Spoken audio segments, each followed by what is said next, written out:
E para você ligado na tela da NTV, já estamos no ar aqui, tudo bem, tudo ok.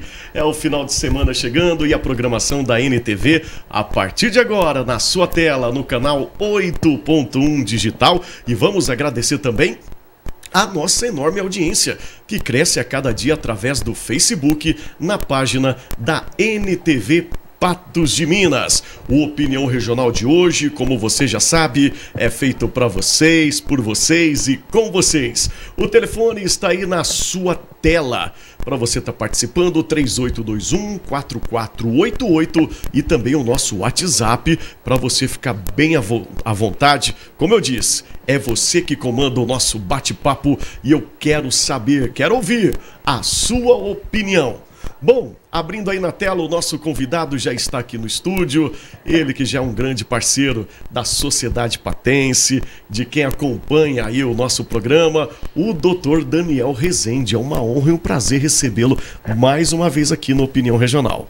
Alegria minha, David, uma satisfação estar aqui nesse programa, cumprimentar a audiência e dizer, né, que o conciliador da realidade está sempre à disposição para poder falar para todos os ouvintes da NTV. Muito bem, o advogado Dr. Daniel Rezende, que tem o codinome aí de O Reconciliador. A gente já teve aqui em outros programas e falando que realmente essa é a sua marca, é a sua bandeira, de sempre reconciliar, seja em qualquer área, seja ela familiar, seja ela em bens, seja ela empregatícia, sempre é uma maneira de reconciliar, de uma maneira mais fácil e mais ágil. Essa é a sua bandeira. Exato. E lembrando, né, que é conciliar, porque a conciliação ela é diferente da reconciliação.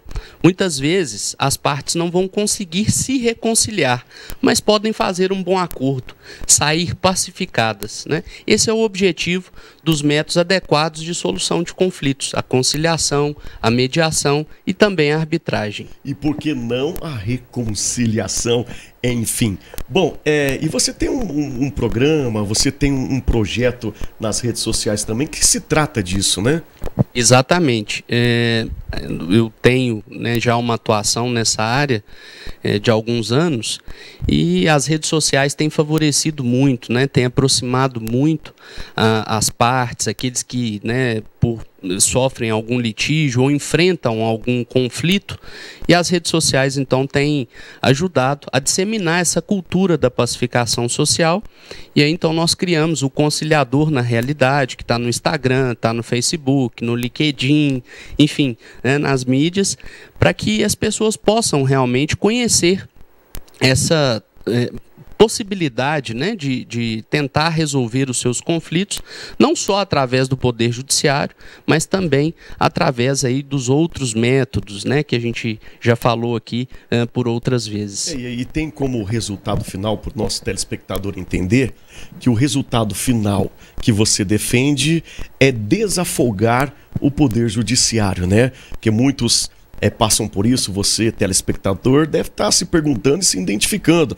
Eu estou com um processo lá na justiça há tantos meses, há tantos anos, e até hoje eu não tenho nenhuma resposta. Quando que vai sair a minha indenização? Quando que eu vou resolver o meu problema? E essa bandeira que o advogado, o Dr. Daniel Rezende, traz e defende toda vez que ele vem aqui no programa, é realmente para isso, para desafogar o Poder Judiciário, que às vezes fica ali tramitando há muitos anos, a longa data, um processo que seja pequeno, né?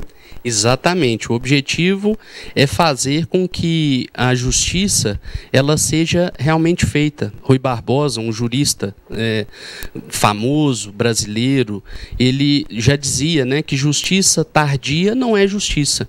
E nós sabemos que o Poder Judiciário, aí, com mais de 200 milhões de processos tramitando no Brasil, não consegue dar a resposta com o devido tempo, na proporção em que as pessoas precisam. Não por falha, por culpa dos magistrados ou até mesmo dos servidores. É porque realmente o excesso de processo, face ao orçamento, né, que existe no Poder Judiciário, não permite que todos tenham essa resposta, né, no tempo adequado. Então, o objetivo é trazer aquilo que já é conhecido das partes, é conhecido das pessoas, a possibilidade de se resolver o conflito de uma maneira não só no Poder Judiciário, mas a justiça multiportas, né?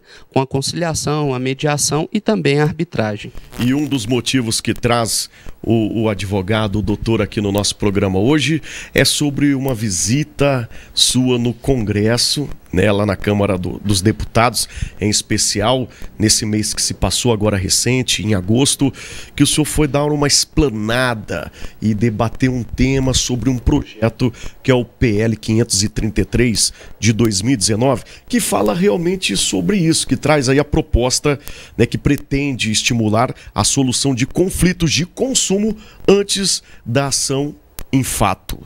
Conta pra gente o que aconteceu lá na Câmara e do que se trata verdadeiramente esse projeto. Exato. O PL 533 de 2019, né, ele tramita no Congresso Nacional. PL, para os nossos ouvintes que não estão aí familiarizados, né, com todo esse linguajar jurídico, é um projeto de lei. É um projeto de lei, David, que visa alterar o nosso Código de Processo Civil para dizer exatamente isso, que as pessoas, antes de irem ao Poder Judiciário, que elas procurem resolver o seu conflito através dos métodos adequados. E, claro, sempre garantido, né, um direito constitucional, garantido pela nossa Constituição Federal, o acesso à justiça. Mas garantir a justiça não significa só ir para o Poder Judiciário. Então, as pessoas, por exemplo, David, que têm um problema na área consumerista, né, que envolve lá... No caso específico, se trata desse projeto 533, né? Exato. As pessoas procuram, só dando mais uma explanada para o pessoal de casa entender, quando acontece um problema com uma compra de um produto, enfim, do consumidor, procura direto o PROCON. Já não basta o PROCON, doutor? Sim, deveria bastar, mas é que às vezes ou o fornecedor ou o consumidor não conseguem resolver aquela situação no PROCON. E aí o jargão, né, vou te processar, prevalece, infelizmente. Então, as pessoas acabam ainda recorrendo ao Poder Judiciário e não conseguem resolver aquele conflito. O PROCON, principalmente o PROCON de Patos, é exemplo para o Brasil inteiro e ele tem uma atuação extraordinária, mas às vezes... Inclusive o nosso aqui de Patos de Minas tem uma eficácia e um trabalho maravilhoso, né? A gente vai parabenizar e vamos trazer brevemente aqui também o presidente do PROCON de Patos. Prossegue, doutor. Exato.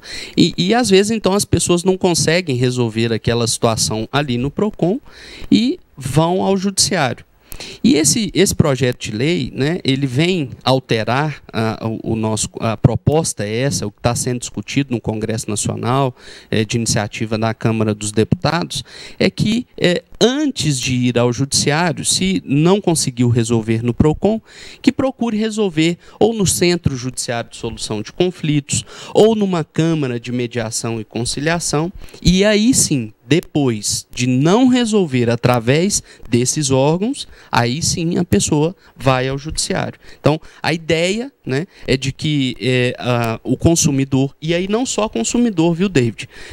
Relações contratuais, relações societárias, relações familiares, também sejam discutidas nos métodos adequados de solução de conflitos e, caso não consigam obter um acordo, aí o direito a acesso à justiça é resguardado. Muito importante, gostei muito desse projeto aí e da sua atitude, da sua ação também.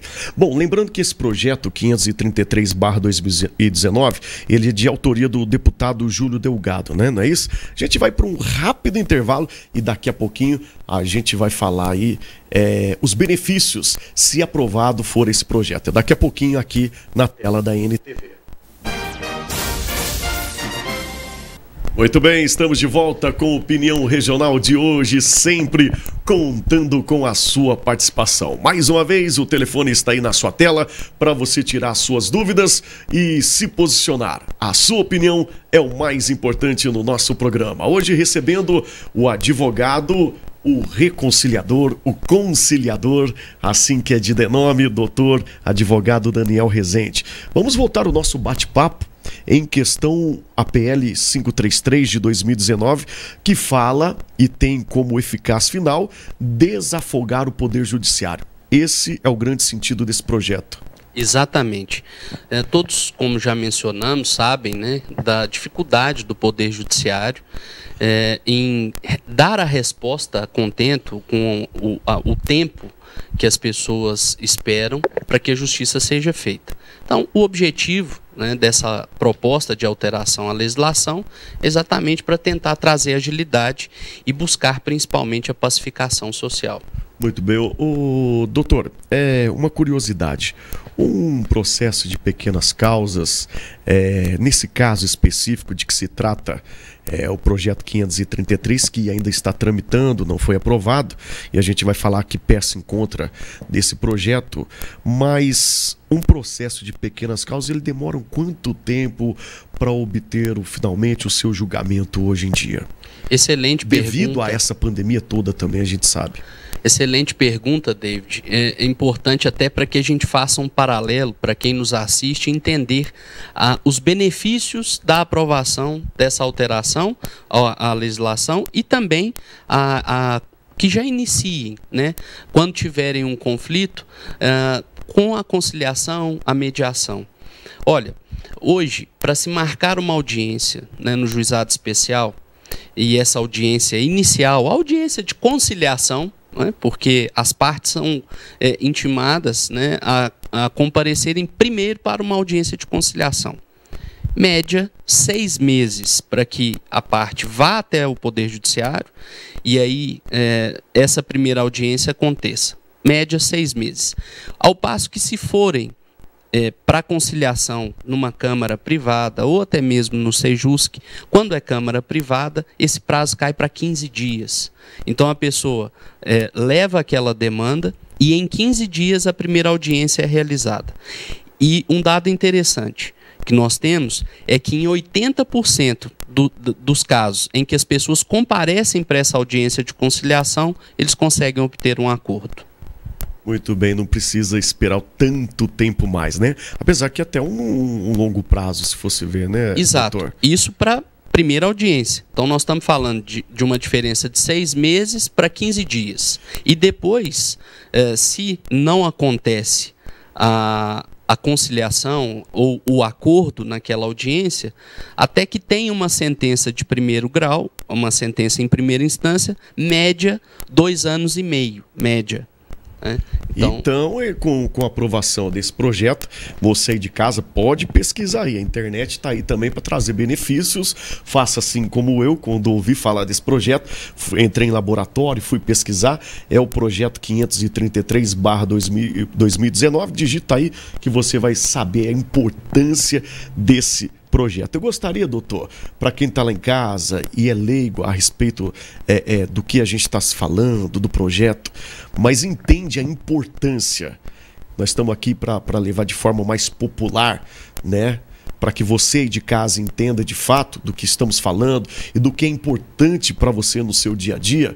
Vamos citar um exemplo, por exemplo, de uma compra de um eletrodoméstico. O consumidor vai ali na loja conhecida, compra o eletrodoméstico, não fica satisfeito. E aí? O caminho usual é ir ao PROCON, fazer uma reclamação. Muitas vezes não consegue resolver essa situação de forma administrativa no PROCON e aí então recorrem ao Poder Judiciário, que nós já mencionamos aqui o prazo, né, para poder dar uma resposta a essa questão levantada. Se as pessoas, ao invés de irem diretamente ao Poder Judiciário, mesmo que tentaram passar pelo PROCON, não conseguiram obter o acordo, vão para uma outra porta, né, a conciliação, a mediação ou a arbitragem, compraram lá, né, esse determinado produto, não ficou satisfeito com aquilo que comprou, um vício oculto, né? De repente tinha um defeito ali, quem vendeu entende que esse vício não ocorria, o caminho... Lembrando que a primeira coisa que nós consumidores fazemos quando há algo que a gente não está do nosso agrado e de combina, a gente vai na loja, né, na empresa novamente, pede o ressarcimento, ou a troca, enfim. E nesse caso a gente está falando, caso não há esse acordo já direto com quem vendeu, né? O ideal, né, é que esses problemas sejam resolvidos entre as partes, né? Eu já mencionei aqui numa outra ocasião, mas para aqueles que não tiveram oportunidade de assistir, que nos países desenvolvidos, um acidente de trânsito, uma relação consumerista, quando não se consegue resolver entre as partes, é motivo até de vergonha para elas precisarem de levar isso ao conhecimento do Poder Judiciário. Então, o primeiro passo é esse, as partes tentarem ali negociar, mostrar o que efetivamente aconteceu e resolver o problema. Mas muitas vezes isso não acontece, a gente sabe disso, né? E aí precisam da intervenção de um terceiro. E com a aprovação desse projeto, com esse projeto aprovado, o que acontece em caso? Então, antes da aprovação do projeto, nós já temos a oportunidade, hoje isso já é possível, né? A nossa legislação prevê, nós temos condição de resolver esse conflito, não só no Poder Judiciário, mas nas câmaras privadas ou também no Centro Judiciário de Solução de Conflitos ou no PROCON. O que o projeto, né, propõe na alteração da legislação é que só poderão, e aí é que está a polêmica, né, e é importante a gente esclarecer isso para quem nos assiste, é que só poderão recorrer ao Poder Judiciário se comprovarem que passaram antes por uma dessas outras portas. Então, a alteração à legislação é essa. E por que é polêmico? É polêmico porque a nossa Constituição, de forma acertada, ela garante o acesso à justiça. E o que a gente tenta mostrar, né, nessa discussão, e aí por isso audiências públicas, essa que a deputada Leda nos convidou para poder participar no Congresso Nacional, é exatamente para esclarecer, olha, nós... não estamos aqui dizendo que precisa de retirar o acesso à justiça, que já é uma garantia constitucional, mas pelo contrário, nós queremos oferecer oportunidades outras para que a justiça seja feita. Eu ia te realmente emendar essa pergunta, se isso não ia desvalorizar o poder de fato do Poder Judiciário. E o senhor muito bem respondeu. Bom, mas de toda forma, também é uma forma... o senhor concorda que é uma forma de valorização da classe, da categoria dos advogados? É uma forma de valorizar o trabalho dos advogados também? Sem dúvida, né, David? Sem o advogado não há justiça. O advogado, conforme a própria Constituição Federal, resguardou, e é a única profissão liberal que tem lá no texto constitucional resguardado a sua atuação, porque o advogado ele é indispensável à administração da justiça. E todas as vezes em que um advogado ele acompanha o seu cliente numa audiência de conciliação e ele é um advogado colaborativo, ele está preparado para a advocacia do futuro, né? O próprio ministro do STJ já ressalvou isso, né? De que a advocacia precisa entender que a conciliação é um caminho sem volta. Então o advogado, quando vai com o cliente para uma audiência de conciliação, a chance de se resolver aquele conflito é muito maior, porque o advogado sabe dos benefícios que o cliente dele vai ter ao celebrar um acordo, claro, né? E aí por isso a importância do advogado que atenda aos interesses dele. Muito bem, nosso tempo aqui é curtinho, mas dá para a gente explicar para o telespectador, e vocês perceberam a importância da aprovação desse projeto, mas... a que pé se encontra esse projeto? Então, o projeto se encontra, né, na fase ainda de conhecimento, né, de se discutir, chamar a população, todos aqueles que militam no Poder Judiciário, para debater sobre essa proposta de alteração a uma legislação importante, a legislação que garante o acesso à justiça, que regulamenta, melhor dizendo, o acesso à justiça. Então, nós hoje nos encontramos na fase realmente de fazer isso, que a gente agradece muito a NTV já de antemão, de explicar à população o porquê que se propõe essa alteração. Hoje o nosso objetivo é exatamente exatamente esse: levar ao conhecimento de toda a sociedade que existe essa possibilidade da justiça multiportas e não só da porta do Poder Judiciário. Muito bem, esse é o verdadeiro papel da imprensa de responsabilidade, no qual compete e encaixa a família da NTV. Bom, doutor, eu gostaria de te agradecer mais uma vez. Deixo o seu contato, né, à disposição do nosso telespectador, e obrigado pelo seu tempo, mais uma vez, pela sua contribuição, e é só ligar para ele que está sempre à disposição. Obrigado mesmo, de coração. Eu é que agradeço, David, agradeço a todos que nos assistem, à NTV, por essa oportunidade, né? E aqueles que quiserem conhecer mais sobre os métodos adequados de resolução de conflitos, nós temos então aqui o Instagram, que é @conciliadornarealidade, e também a Comissão de Arbitragem da OAB de Minas Gerais está à inteira disposição de todos vocês. Muito bem, tá aí o doutor Daniel Rezende, mais uma vez com seu carisma, e explicando o X da questão em fato, na tese, e sempre muito imparcial. Parabéns mais uma vez. A você de casa, o meu muitíssimo obrigado pelo carinho, pela sua participação, pela sua enorme audiência. Bom final de semana, te cuida e até o próximo programa.